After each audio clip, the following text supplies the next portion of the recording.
Once in a while I get people that really, or that claim they don't believe in evolution. And my response generally is, why not? Really, why not? You guys believe 20 billion years ago there was a big bang where nothing exploded and produced everything. 4.6 billion years ago the earth cooled down, made a hard rocky crust. It rained on the rocks for millions of years, turned them into soup, and the soup came alive 3 billion years ago. Found somebody to marry, and something to eat, of course, and slowly evolved into everything we see today. There are some lies in our science books. Taught it for 15 years. Even though I'm not teaching it anymore, I still like to study. It's so many neat things to learn. We're going to cover some of that tonight. I'm not against science. I'm not against schools. I'm not against teachers. Because most of them don't know what they believe. You have to tell them. They teach the kids it all started with a big bang 20 billion years ago. What exploded? This is what the textbooks teach. Before the Big Bang, there was nothing. Literally nothing. An infinitesimal nugget of space. And then something happened, triggering the most colossal explosion in history. Yes, boys and girls, you see, nothing exploded, and here we are. So I asked this professor if I could ask him some questions about the Big Bang. I said, where did all this matter come from? He said, well, we don't know that for sure. I said, well, sir, would you please tell me where the laws came from? The universe is run by laws, gravity, centrifugal force, inertia. Who gave the laws? He said, we don't know that either. I said, sir, could you tell me where the energy came from? You know, it takes energy to make a big bang. Who bought the gas to run this machine anyway? He said, we don't know that either. I said, sir, could I ask you another question? He said, sure. What else would you like to know? Else? What do you mean else? You haven't told me nothing yet. I said, does Berkeley have a merry-go-round? You see, if a spinning object breaks apart in a frictionless environment, the fragments will all spin the same direction. The professor said, yes, I understand about the conservation of angular momentum. I said, well, good. I'd like to ask you a question then, sir. If the whole universe began as a swirling dot, like you said, why do 2 planets spin backwards? He said, that's interesting. I said, no, that's more than interesting. It's kind of hard on your Big Bang theory. Not only that, 6 of the moons are spinning backwards. Why? He said, I don't know. Why do you think they're going backwards? I was hoping he was going to ask that. I said, okay, now, sir, hold it. If I told you that I believe God created the heaven and the earth, like the Bible teaches, you're going to say, and where did God come from? And I don't know. But you said, well, we don't know that for sure. We don't know that either. Don't tell me my theory is religious and yours is science. Oh, no, sir, they're both religious. Evolution is a religion. You have to believe. So I asked the professor, where did the matter come from? He said, I don't know. So basically, I believe in the beginning God, and you believe in the beginning dirt. One professor was getting kind of upset about this time.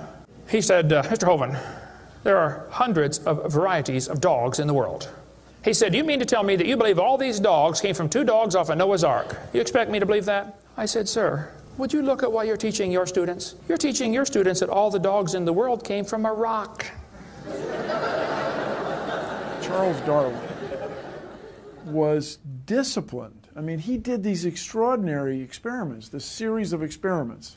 Then they're going to tell the kids, well, we have evidence for this theory. Charlie Darwin stopped off at these islands right there called the Galapagos Islands. Charlie studied the birds very carefully and said, you know what? I think all these birds had a common ancestor. I bet you're right, Charlie. It was a bird.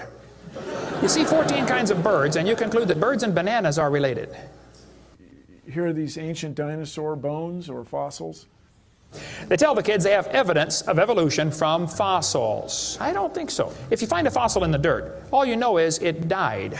You don't know that it had any kids. And you sure don't know that it had different kids. You bring in a bone to the judge. Judge, I found this bone in the dirt. This is the ancestor of all the humans today. They would laugh at you. You don't know that that's the ancestor of anybody. And why on earth would you think a bone in the dirt can do something animals today cannot do? They'll say, boys and girls, you have 2 bones in your wrist, radius and ulna. And boys and girls, look at the whale's flipper carefully. Did you know the whale has 2 bones in his flipper? And they're called the radius and the ulna? Same as ours. Wow. Who named them, teacher? The whale? Think about it. I'm here to tell my people it's time to stop believing bull just because of tell you bull with a straight look on their face. Evolution say people came from monkeys. And the question is, why is there still monkeys? Is these the retarded monkeys? They didn't turn into people just yet.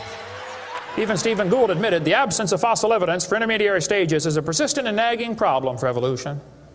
See, what's happened, these guys have looked for missing links in the fossil record. They can't find any, and so they say, well, maybe evolution happened so fast it wasn't preserved. Maybe a reptile laid an egg and a bird hatched out. Well, who did that bird marry? This process that brought us to be is billions of years old. It happens very fast, billions of years fast. Here is radioactivity. We're going to tell the kids in the late 1940s they invented carbon dating. We're going to explain a little bit about radiometric dating and how it's supposed to work, and then show you that it does not work, okay? It sounds good, but there are some assumptions that mess everything up. If we had walked into a room and found a candle burning on the table, and I asked you the question, when was it lit? You say, I don't know, Mr. Hovind, it's burning when I got here. Okay, well then let's do some empirical science. Let's measure the height of the candle. Suppose the candle is 7 inches tall. Who can tell me when it was lit? Okay, nobody. Let's do some more empirical science. Let's measure the rate of burn. Suppose we determine it's burning an inch an hour. When was it lit? You're going to have a hard time telling me unless you're willing to make some assumptions. You find a fossil in the dirt, you can measure how much C14 is in it. Very accurately, by the way. And you can measure how fast it's decaying. That's just like measuring the height of your candle and how fast it's burning. Now, when did that animal die? You don't have a clue. Here's what you ought to consider about carbon dating. Samples of known age, it doesn't work. If it's a sample of unknown age, it is assumed to work.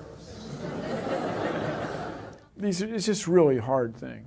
It's really a hard thing. Your world just becomes fantastically complicated when you don't believe in evolution. Freshly killed seal, carbon dated 1,300 years old. Shells from living snails, carbon dated 27,000 years old. Living penguins, carbon dated 8,000 years old.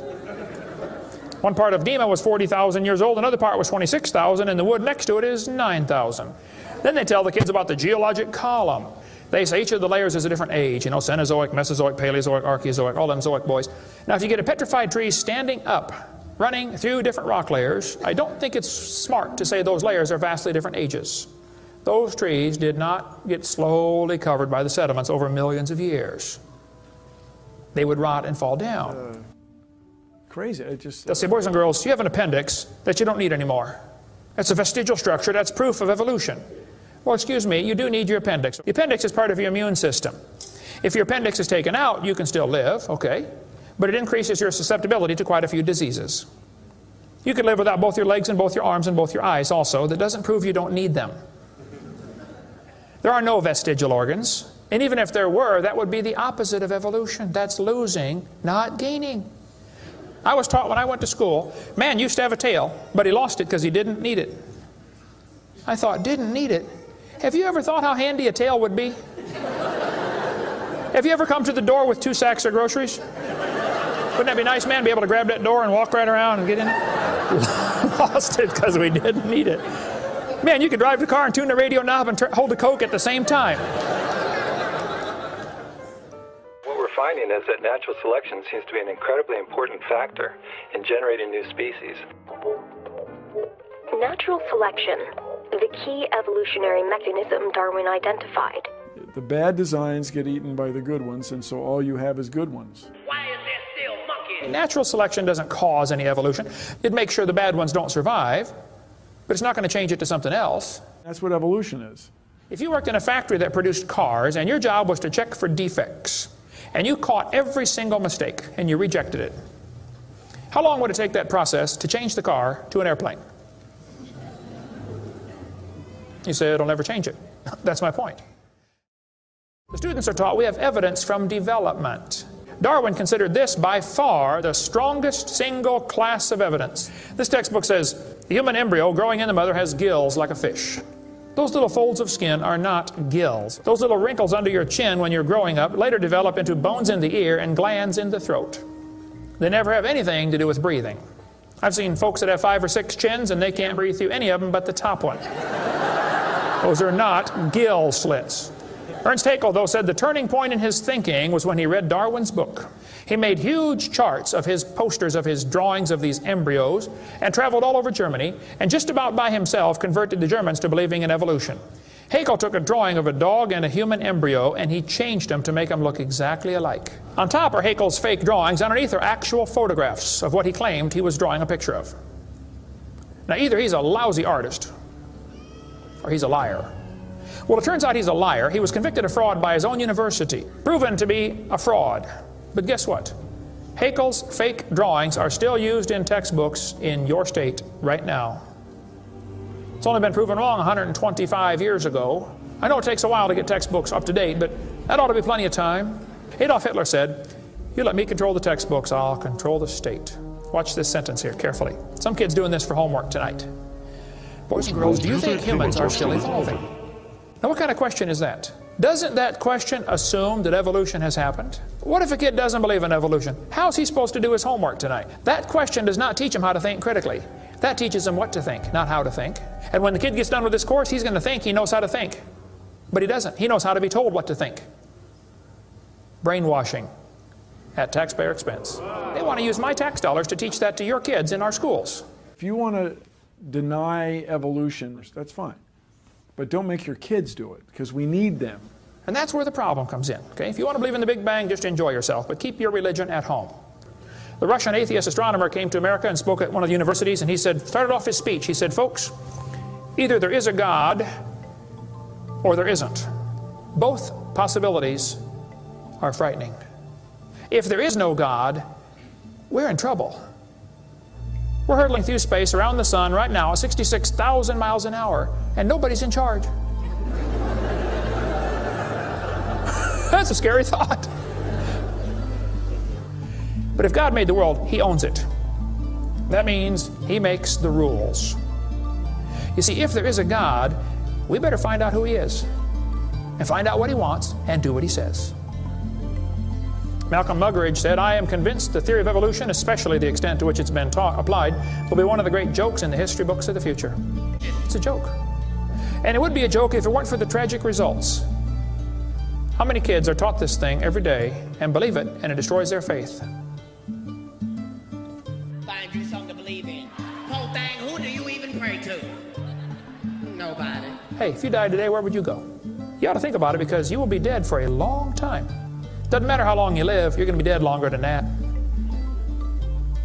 You know, George Washington died 200 years ago, and he's still dead. How much longer does he have to go? You're going to be dead for a long time. All you get in this life is a little bitty dash between two dates. Just a little, and it's gone. What are you going to do with your dash? Where would you go if you died? Now, if you're not sure you're going to heaven, you ought to give your heart to the Lord and get saved. Say, "Lord, you may have it," the whole thing. If you are saved, you ought to find something to do for the Lord. And you ought to quit worrying about getting a fancier car and a fancier house and start worrying about who's going to heaven or hell. Maybe God gave you that good job so you can give some money to missionaries, not so you can build a bigger, fancier house. God loves you. God has a plan for your life. And if you don't want it, well, that's your business. But the devil is laughing at you for believing in that. But God loves you, and He wants you to come to heaven. And if you'd like to find out how to go to heaven, come see me. I'll be glad to show you. The Big Bang. Before the Big Bang, there was nothing. Literally nothing. Nothing created everything. The Big Bang is an amazingly difficult thing to wrap your brain around, which isn't surprising. 13.7 billion years ago, we think it was tiny. Nothing. Literally nothing was tiny. And then something happened. Nothing created all the matter we see in the universe today.